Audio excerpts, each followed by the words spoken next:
This is a video on the ProStop from Accurate Technology and the additional add-on attachments to the base stop that you can use and why to use them.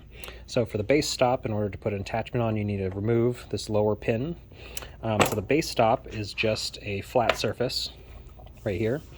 And if you wanted to put attachments, there are two holes right here where you can put bolts through and attach one of these various attachments. So for instance, you can use this reverse 45 miter plate, and it would attach on like that. You put the bolts through the back side of the flip stop, and this allows you to take a miter cut on one side and then flip the entire thing around. And now when you take the second miter cut, you have a place to put your mitered part so it doesn't slide the stop back and it hits on the angled face instead of hitting on the very edge, which might push the flip stop up and get you an incorrect reading. And when you're not using it, you can always flip it back the other way when you're doing your straight cuts. And so that's the reverse miter. It's got this little reverse cut here. You can also get one without the cut if you're just going to do just regular miters and you want it to hit the outside face. So another thing you can do is have a vertical stop plate. This makes the stop plate much taller for larger, bulkier parts. Thinking of really big arbors or pieces of wood, or even stacking up pieces of metal all bundled together. You can hit it and make sure that it's connecting the entire face and not just at one point.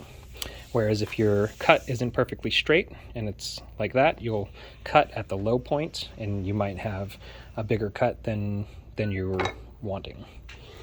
Also, if the ProStop can't be mounted very close to the blade, so imagine this is could be a cold saw, it could be a chop saw, it could be a band saw that has an existing back fence, and let's say the blade is here, and you can't mount the ProStop close enough to take a small cut, because right now you can only get the ProStop up to here, and there's, let's say, a 5-inch gap.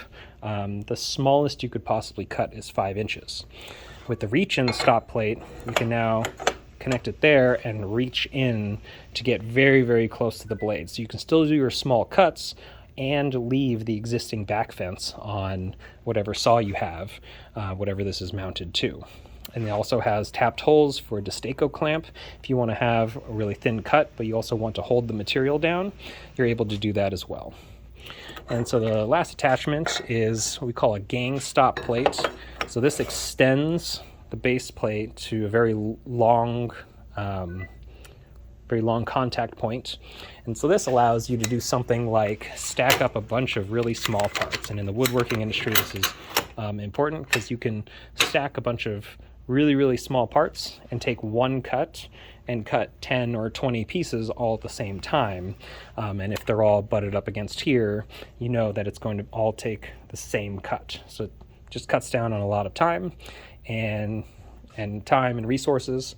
So this is why you would use what we call a gang plate. This is a 12-inch. You can get it in any size, 8, 10, 12. So those are just a couple attachments and reasons why you would use them on an Accurate Technology ProStop. This one's a version 2. It also works on a version 3 or the linear bearing LB versions.